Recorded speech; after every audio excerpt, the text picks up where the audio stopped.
नमस्कार। स्वागत है आप सबका अनुज सर क्लास में। चलिए, एक बार मैं फिर से आपके सामने उपस्थित हुआ हूँ। कुछ इंटरेस्टिंग टॉपिक लेकर आया हूँ मैथमेटिक्स का। बहुत बच्चों ने मेरे को मैसेज करके बताया है अपनी डाउट्स या अपनी चीज़ें कि मेरा वीडियो लेक्चर बहुत लोगों को अच्छा लग रहा है और काफ़ी कुछ समझ आ रहा है, बच्चों को इंटरेस्ट मैथ्स में हो रहा है। तो मैं आप लोगों को बताना चाह रहा हूँ कि बहुत बच्चों ने मेरे को कहा कि सर रेशियो प्रोपोर्शन एक टॉपिक होता है मैथ्स का जो जूनियर क्लासेस में पढ़ाया जाता है और उसका यूज़ हमारा 9, 10, 11, 12 में बहुत ज़्यादा होता है और उसके बाद ग्रेजुएशन, पोस्ट ग्रेजुएशन वगैरह में आपने याद देखा होगा एसएससी के एग्जाम्स, यूपीएससी के एग्जाम्स होते हैं, बहुत सारे एग्जाम्स होते हैं जिनमें बहुत आता है। एनडीए, मैथमेटिकल रीजनिंग में या एप्टीट्यूड्स वगैरह में आपने देखा होगा बहुत जगह रेशियो प्रोपोर्शन से क्वेश्चंस आते हैं बहुत अच्छे अच्छे। तो वहाँ बच्चों को बहुत दिक्कतें आ रही हैं। बच्चों को ये नहीं पता रेशियो प्रोपोर्शन होता क्या है, कैसे अप्लाई करना है, कैसे क्या है। तो मैं उनके लिए कुछ इंटरेस्टिंग ट्रिक्स और टिप्स और तरीके लेकर आया हूँ रेशियो प्रोपोर्शन को समझने के लिए। बेसिक से शुरू करेंगे और जितना लेवल हो सकता है हाई करेंगे। मुझे भी पहले दिक्कत होती थी जब मैं स्कूल लाइफ में था, तो 6, 7, 8 क्लास में नहीं समझ आया। फिर 9, 10 में जब ज़रूरत पड़ी तो अच्छे से डीपली स्टडी करनी पड़ी। मेरा इंटरेस्ट था मैथ में, तो उसी वजह से तो मेरी वही कोशिश रहती है कि बच्चों को मैं मोटिवेट बराबर करता रहता हूँ कि मैथ्स यार सबसे हलवा सब्जेक्ट है। सब्जेक्ट क्या, सब्जेक्ट है ही नहीं, ये टूल है। अगर आप मैथमेटिक्स को एक टूल समझेंगे, पता है मैथमेटिक्स टूल क्यों है? कहीं भी घुस जाता है, कहीं भी ज़रूरत पड़ जाती है, कहीं भी। तो बस समझ लीजिए। तो इसीलिए मैथमेटिक्स को एक टूल की तरह समझिए और ये उसका एक टॉपिक है रेशियो प्रोपोर्शन। टूल की तरह ही डील करना इसको। तो जैसे रेशियो के बारे में हम लोग थोड़ा समझ लेते हैं कि रेशियो क्या होता है। देखिए ध्यान से, ratio and proportion.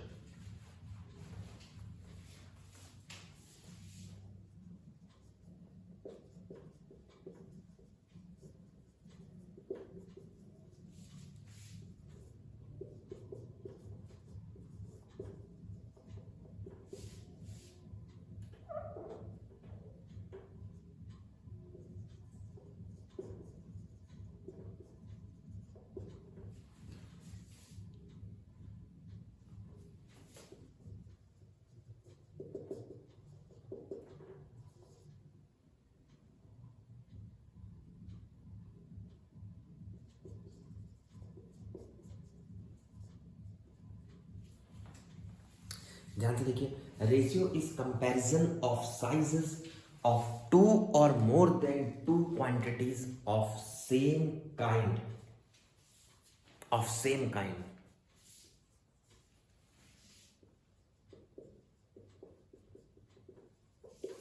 Bye division. मैं फिर से रिपीट करता हूं, ratio is comparison of sizes of two or more quantities of same kind by division.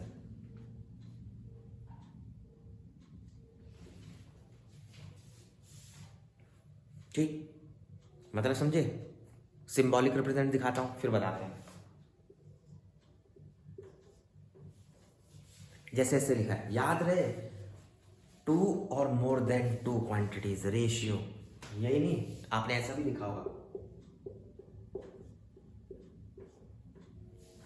है ना? हाँ, तो बस आपको इन सबका मीनिंग पता होना चाहिए। तो मैं आपको बताना चाह रहा हूं क्या चीज।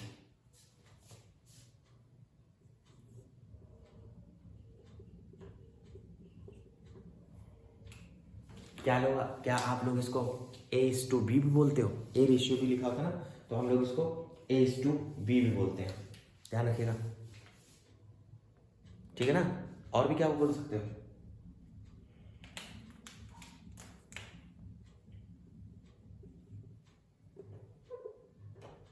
A:B भी बोल देते हैं।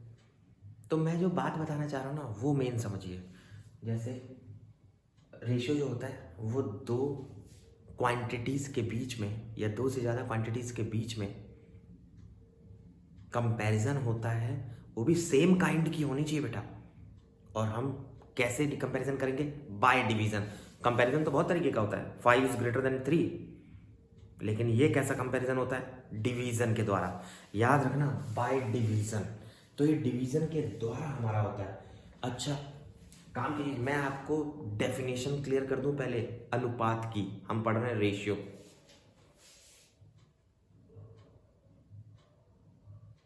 ठीक, अच्छा, जैसे ये आपने देखा है ए इज टू बी बोल दिया या A is to B is to C बोल दिया, तो आपको याद होगा इसको क्या बोलते हैं हम लोग?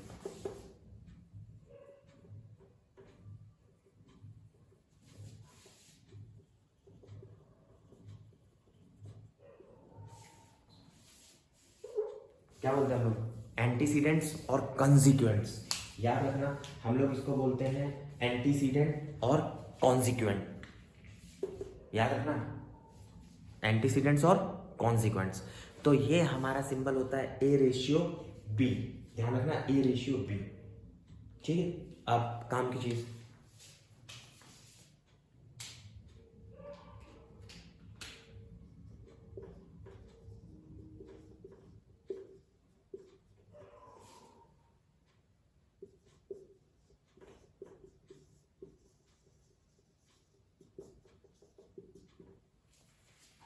Ratio is always taken between two positive quantities.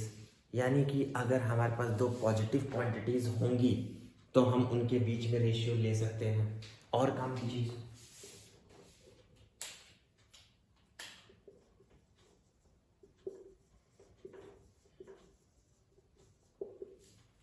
Ratio की कोई यूनिट नहीं होती बेटा। रेशियो की कोई यूनिट नहीं होती है, ये बात याद रखना। रेशियो की कोई यूनिट नहीं होती है, ठीक है ना? ये भी याद रखना, पॉजिटिव क्वांटिटी। क्योंकि कई बच्चे रेशियो को नेगेटिव में लिख कर आ जाते हैं। हम डिवाइड नहीं पढ़ रहे हैं बेटा। डिवीजन में सॉल्व करते वक्त -3/2 सीख है, लेकिन -3/2 का मतलब ये थोड़ी है कि -3/2। रेशियो इज ऑलवेज पॉजिटिव, यानी रेशियो हमेशा दो पॉजिटिव क्वांटिटीज के बीच में निकाला जाता है। तो ये पॉइंट आपके लिए बहुत इंपॉर्टेंट है। तो हमने क्या पता करा? Ratio is comparison of sizes of two or more than two quantities of same kind by division, जिसको हम डिनोट करते हैं A ratio B, A ratio B ratio C. मतलब ऐसा नहीं है कि दो ही क्वांटिटी हैं आपके पास, दो से ज़्यादा भी हैं। पहला वाला क्या है? एंटीसीडेंट्स। दूसरा वाला कॉन्सिक्वेंट्स। ये नाम जरूर याद रखना बेटा, क्वेश्चन में पूछा गया बकायदा, तो बहुत इंपॉर्टेंट है इसीलिए। तो नेमिंग आपके लिए बहुत इंपॉर्टेंट है, ये जान लेना, क्योंकि उसके बगैर काम नहीं बनेगा। चलिए अब हम कुछ टर्म्स देख लेते हैं।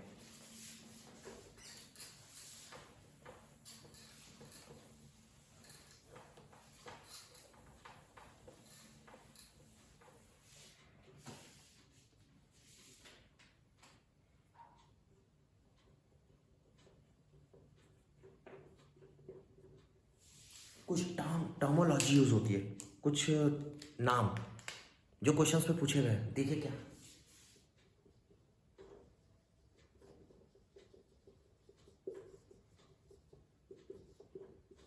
आपने देखा होगा कई बार हमसे क्वेश्चन दिया जाता है और पूछ लेता है बेसिक कंपाउंड रेशियो क्या होता है बेटा? कंपाउंड रेशियो, कंपाउंड रेशियो क्या होता है? तो कंपाउंड रेशियो हमेशा कैसे निकाला जाता है, मतलब कंपाउंड रेशियो के बारे में बताने जा रहा हूं, ध्यान से देखना।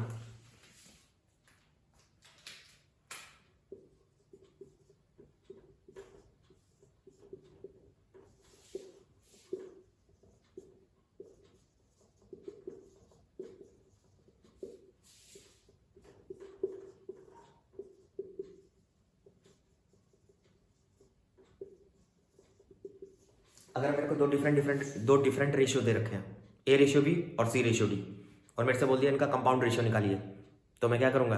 एंटीसीडेंट्स प्रोडक्ट करके कॉन्सिक्वेंट्स प्रोडक्ट करके रेशियो बना दूंगा, A C upon B D. जैसे मेरे को दे रखा है ए रेशियो सी और बी रेशियो, और ए रेशियो बी और सी रेशियो डी दिया है, दो डिफरेंट रेशियो दे दिए, और मेरे से बोला इनका कंपाउंड रेशियो बताओ, तो मैंने क्या निकाल लिया? ए सी रेशियो बी डी या ए सी बाई बी डी। ऊपर एंटीसीडेंट्स को प्रोडक्ट किया गया, नीचे कॉन्सिक्वेंट्स को प्रोडक्ट किया गया, बस। इंपॉर्टेंट क्या है?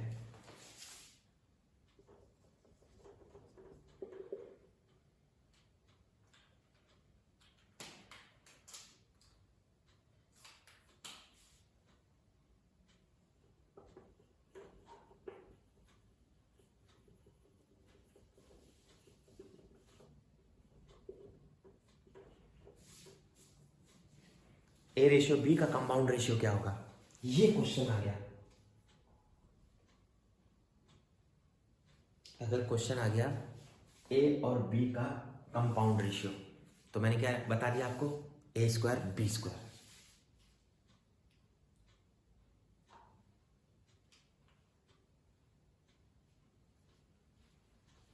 ध्यान रखना, ए रेशियो बी का कंपाउंड रेशियो। ठीक, फर्दर इसको आगे चल के कुछ बोलेंगे, वो मैं बताऊंगा अभी, ध्यान से देखिएगा। सबसे पहले मैं बता दूं, सिंगल रेशियो दिया उसको कंपाउंड है, तो उसको कैसे कंपाउंड करते हैं, ये रहा ए स्क्वायर बी स्क्वायर, याद रखना। क्लियर है? अच्छा सर 3 आ जाए, मतलब नोट करने में एक और पॉइंट भी है बहुत इंपॉर्टेंट।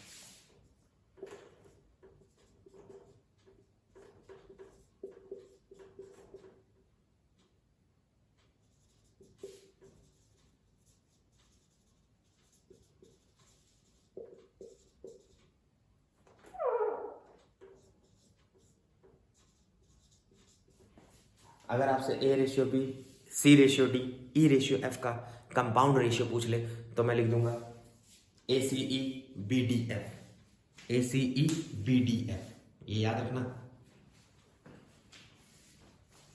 ये मेरा कंपाउंड रेशियो था, बहुत सिंपल टर्म्स याद रखने हैं, टर्म्स कंपाउंड रेशियो। चलिए अगला देखिए, इसको थोड़ा ध्यान रखना। अगर किसी एक रेशियो का खुद कंपाउंड रेशियो, खाली एक रेशियो दिया और उसका कंपाउंड रेशियो पूछ ले जाए, तो हम उसको ए स्क्वायर अपॉन बी स्क्वायर लिख देते हैं, कंपाउंडेड इटसेल्फ। ध्यान रखना ये बात।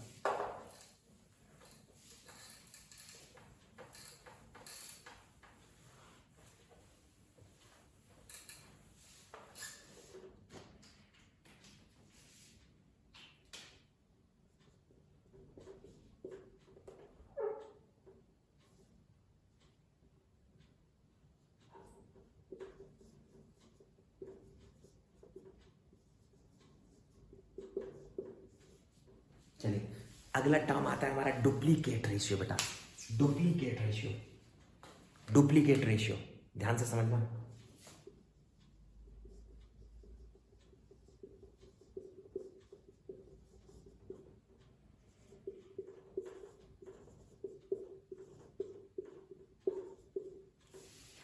जब हम किसी भी रेशियो का कंपाउंडेड इटसेल्फ खुद से कर दें, तो वो डुप्लीकेट रेशियो बोला जाता है। अभी मैंने यहाँ नोट में बोला था, अगर किसी एक रेशियो का कंपाउंडेड बताना हो या कंपाउंड रेशियो बताना हो, तो ए स्क्वायर बी स्क्वायर था ना, उसी का फर्दर नाम रखा गया डुप्लीकेट रेशियो। अगर मेरे को कोई रेशियो दिया और बोला है उसका डुप्लीकेट रेशियो बताओ, तो मैं उसका बताऊंगा ए स्क्वायर रेशियो बी स्क्वायर, इसका डुप्लीकेट रेशियो है बेटा, डुप्लीकेट रेशियो। फिर एक नाम आता है सब डुप्लीकेट।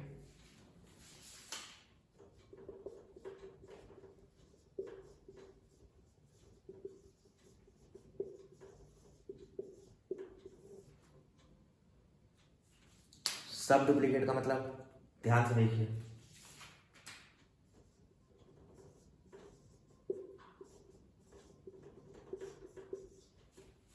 उसमें स्क्वायर हो जाता है डुप्लीकेट में, इसमें अंडर रूट हो जाता है बेटा, उसमें स्क्वायर हो जाता है, इसमें अंडर रूट। तो ध्यान से देखिएगा, सब डुप्लीकेट रेशियो, ए रेशियो भी है तो उसका अंडर रूट कर देंगे, root A ratio root B.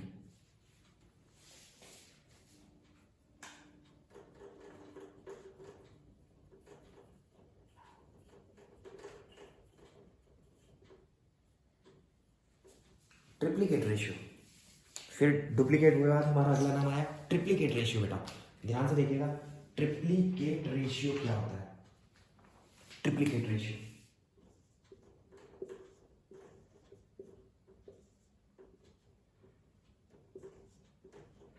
इसे बोल देते हैं हम लोग ट्रिप्लीकेट रेशियो।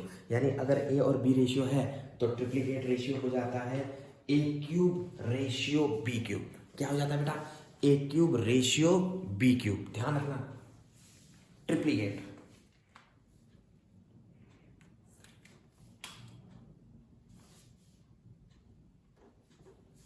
ये थर्ड था।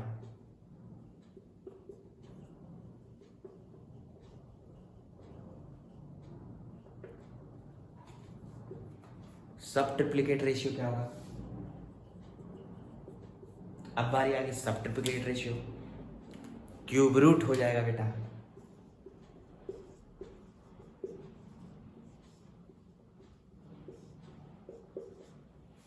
क्यूब रूट हो जाता है बेटा। सब ट्रिप्लीकेट रेशियो, ध्यान से देखना, सब ट्रिप्लीकेट रेशियो। चलिए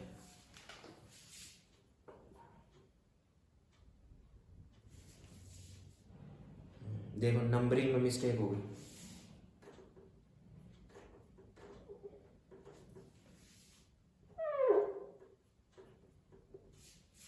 कोई दिक्कत नहीं है, नंबरिंग में मिस्टेक हो गई।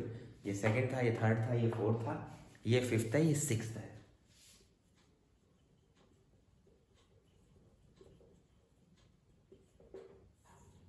रेसिप्रोकल रेशियो सुना होगा आपने, अप्लाई किया होगा यार बहुत लोगों ने। रेसिप्रोकल रेशियो, अगर किसी रेशियो का रेसिप्रोकल रेशियो निकालना तो क्या करते हैं?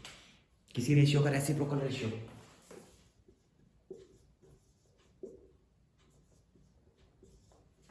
अरे यार उल्टा कर दो भैया।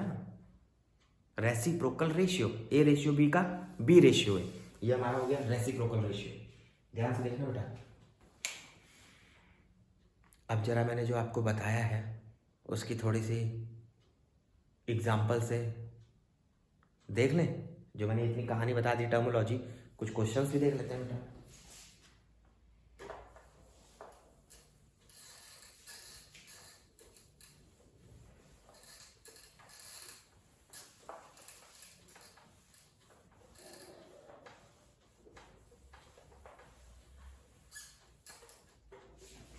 देखो, एग्जाम्पल्स बेटा इसलिए ज़रूरी होते हैं क्योंकि ना एग्जाम्पल से ये आइडिया लग जाता है कि हम लोगों को क्या थ्योरी समझ आई।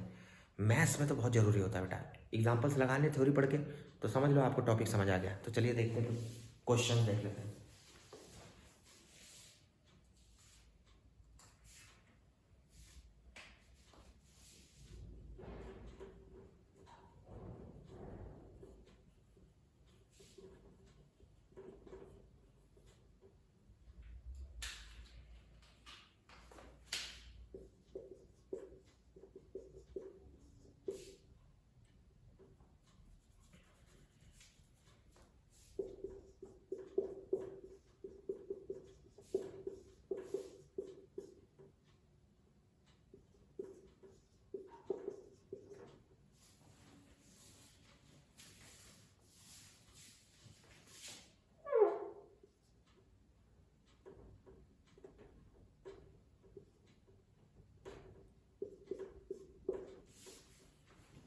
चलिए यहाँ A minus B, A plus B, ratio में ए प्लस बी का whole square, A square plus B square, A four minus B four upon A square minus B square का होल स्क्वायर। ये मैंने 3 दिए हैं, हमें इसे कंपाउंडेड करना है, कंपाउंड रेशियो निकालना है, कंपाउंड रेशियो।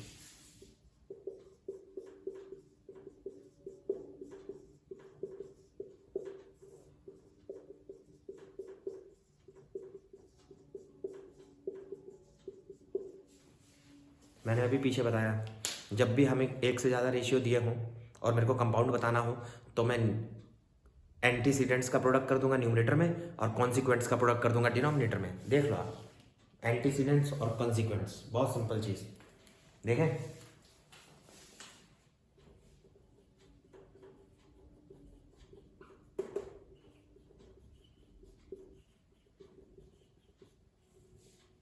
कुछ मैंने आइडेंटिटीज लगाने की कोशिश करी है ताकि आप लोगों को समझ आ जाए आसानी से।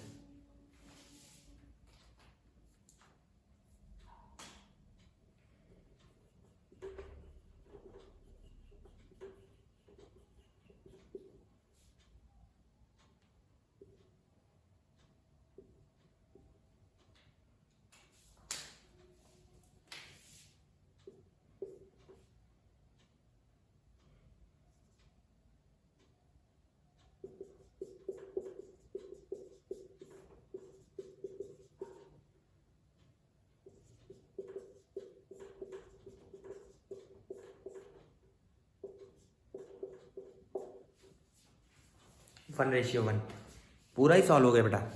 ध्यान से देखो, बहुत ही बेहतरीन एग्जाम्पल था, पूरा ही सॉल्व हो गया बेटा, पूरा। देखो, चलिए फिर देखते हैं दूसरा एग्जाम्पल।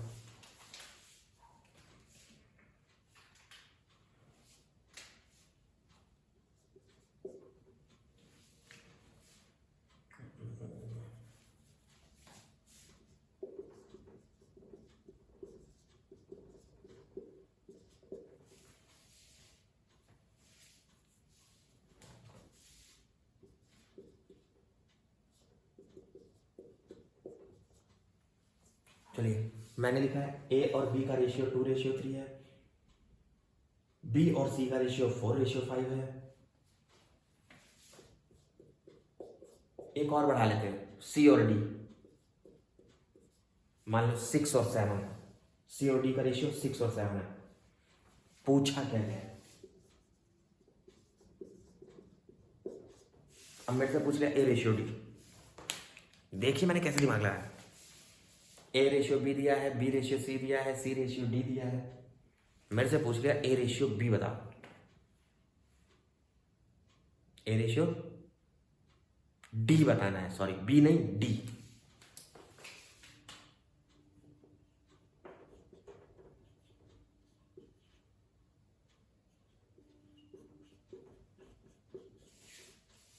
अगर मैं ध्यान से देखो तो ए रेशियो डी लाने के लिए मुझे A ratio B, B ratio C, C ratio D compounded solve कर ले रहा हूं।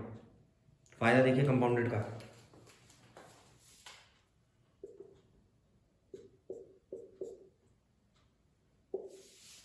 क्या ये बैलेंस है? अगर मैं बी से बी काट दूं, सी से सी काट दूं तो ए रेशियो डी बैलेंस है क्या? नहीं, काटना नहीं है, आपको दिखा रहा हूं कि ए रेशियो डी बनेगा क्या नहीं बनेगा।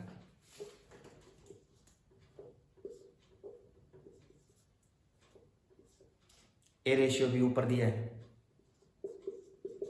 बी रेशियो सी दिया है, सी रेशियो डी दिया है।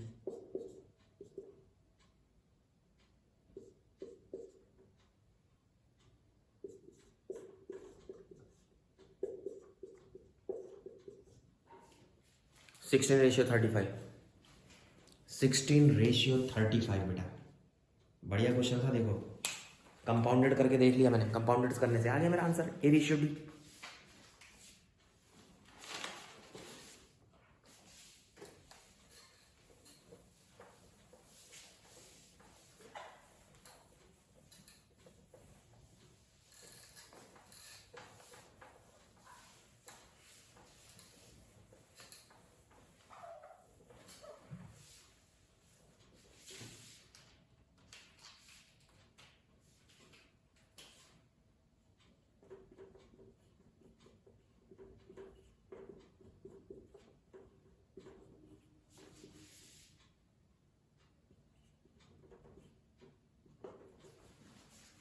चलिए थोड़ा सा दिमाग लगाते हैं, कुछ लेवल बढ़ाते हैं। मैंने दे दिया ए रेशियो बी 1/5 रेशियो 1/6। ध्यान से देखिएगा,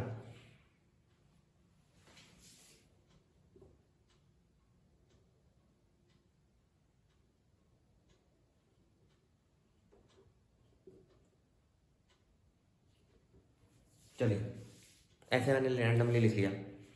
ए रेशियो बी ले लिया 1/5 रेशियो 1/6, और बी रेशियो सी ले लिया 1/4 रेशियो 1/7। तो देखना क्या दिमाग लगाना है।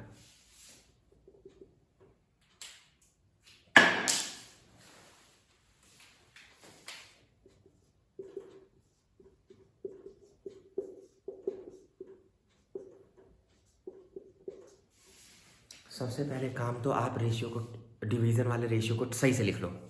ये तो पता है ना यार, 1/5 और 1/6 का रेशियो बनाएंगे तो 6 और 5 हो जाता है क्रॉस मल्टीप्लाई से। ये हो गया, सबसे पहले सिंपल बना लिया, डिवाइड का लफड़ा खत्म कर लो। अब जो इम्पोर्टेंट है वो, हाँ क्वेश्चन मैंने लिखा ही नहीं है, इम्पोर्टेंट क्या है देखो, क्वेश्चन ही अधूरा है।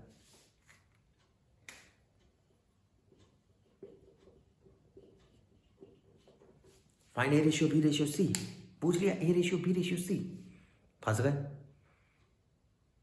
ए ratio B ratio C, trick बताने जा रहा हूं, ट्रिक।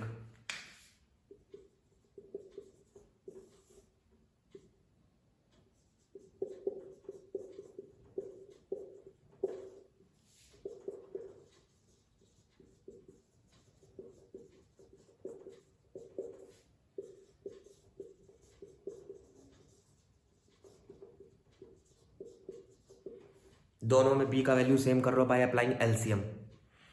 दोनों में बी का एलसीएम लेकर वैल्यू सेम कर लो, फटाफट बताओ। 5 और 7 का एलसीएम, 5 और 7 का एलसीएम, जल्दी।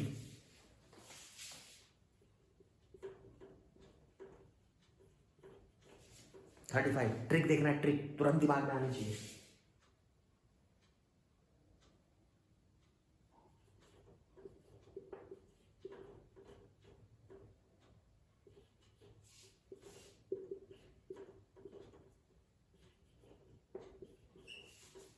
पता है क्या किया? इस रेशियो को 7 से मल्टीप्लाई कर दिया, उधर वाले रेशियो को 5 से। 6 7 जा 42, 5 7 जा 35, 7 5 जा 35, 4 5 जा 20। अब आप देख सकते हो बी सेम हो गया।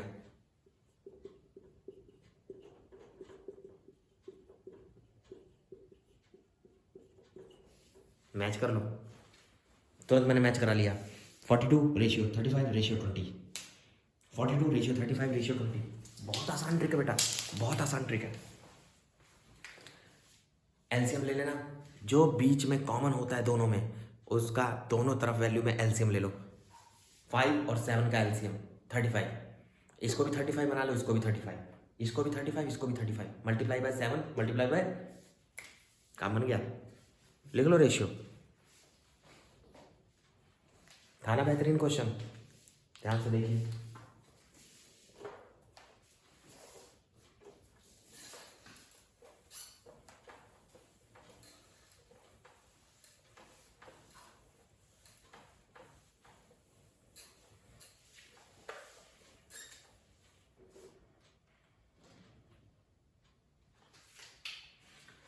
चलिए और क्वेश्चन करते हैं एक दो, ध्यान से देखिएगा।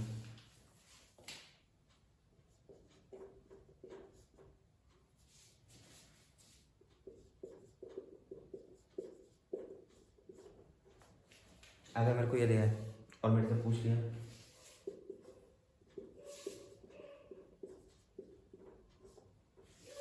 मेरे से पूछ लिया find A ratio B ratio C, मेरे को दे दिया 3a equals to 5b equals to 6c, find the ratio of A B C, find ratio of A B C. अगर आपको ट्रिक से करना है तो देख लीजिए, बेसिक भी बता दे रहा हूँ, ट्रिक भी बता दे रहा हूँ।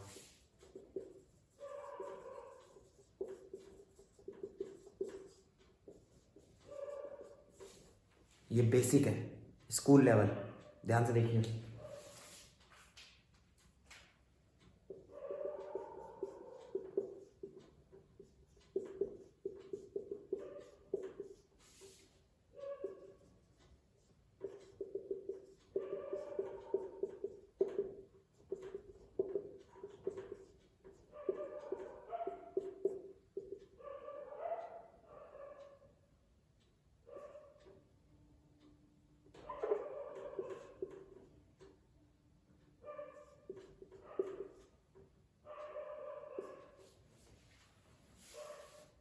एलसीएम लेकर डिवीजन सॉल्व कर लिया, 10 6 5।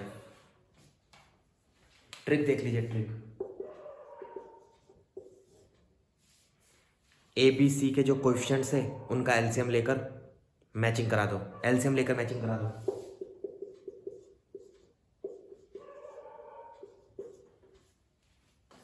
अब सबको 30 बनाना है, सबको 30।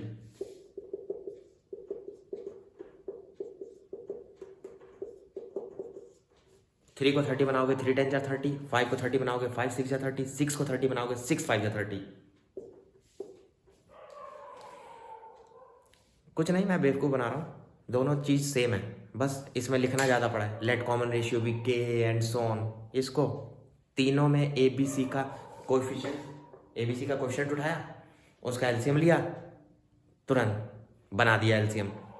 30 कैसे बनाए? 30 3 10 जा 5 6 जा 6 5 जा, आंसर फिनिश। देखो ध्यान से,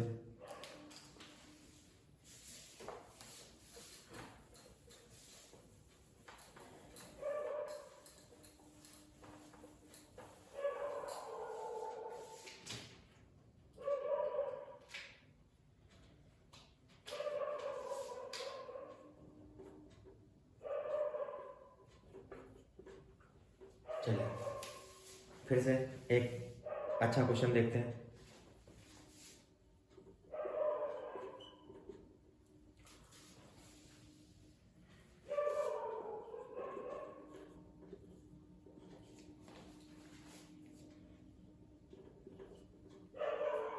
मेरे से ए और बी का रेशियो पूछा बेटा। क्वेश्चन में मेरे को लिखा हुआ है 3a plus 2b ratio 5a plus 3b equals to 18 ratio 29, find A ratio B.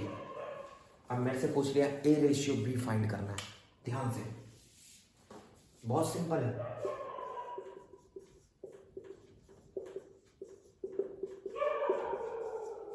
Cross multiply कर लेंगे।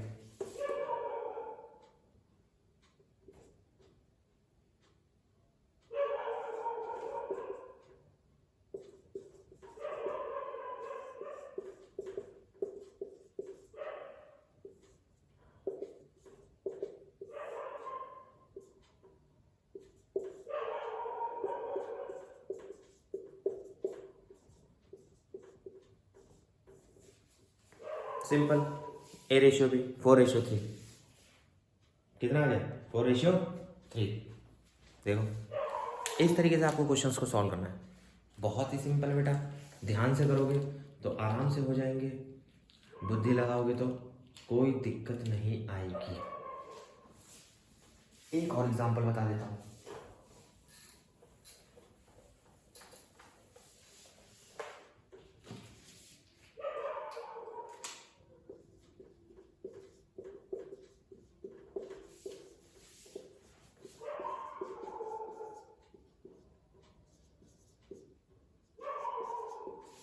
जैसे ये क्वेश्चन पूछा गया है कि ए रेशियो बी अगर 5:3 है तो 7a + 2b ratio 3a - 5b की वैल्यू क्या होगी।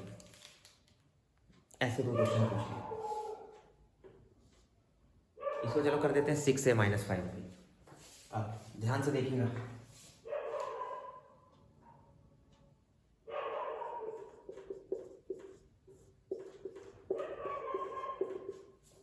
मैं एक आसान छोटी सी ट्रिक बता रहा हूँ जो आप स्कूल लेवल पे भी कर सकते हो और कंपटीशन में भी। Divide numerator and denominator by B. Numerator और डिनोमिनेटर दोनों को बी से डिवाइड कर दो।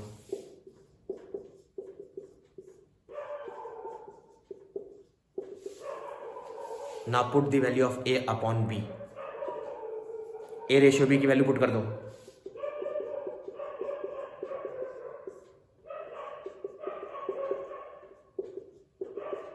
चलिए ध्यान से,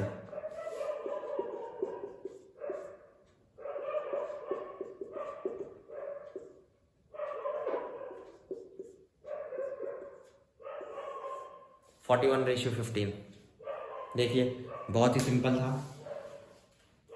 चलिए मिलते हैं नेक्स्ट लेक्चर में रेशियो प्रोपोर्शन के, जिसमें मैं आपको बताने वाला हूँ प्रोपोर्शन के बारे में। थोड़ा ध्यान से देखिएगा।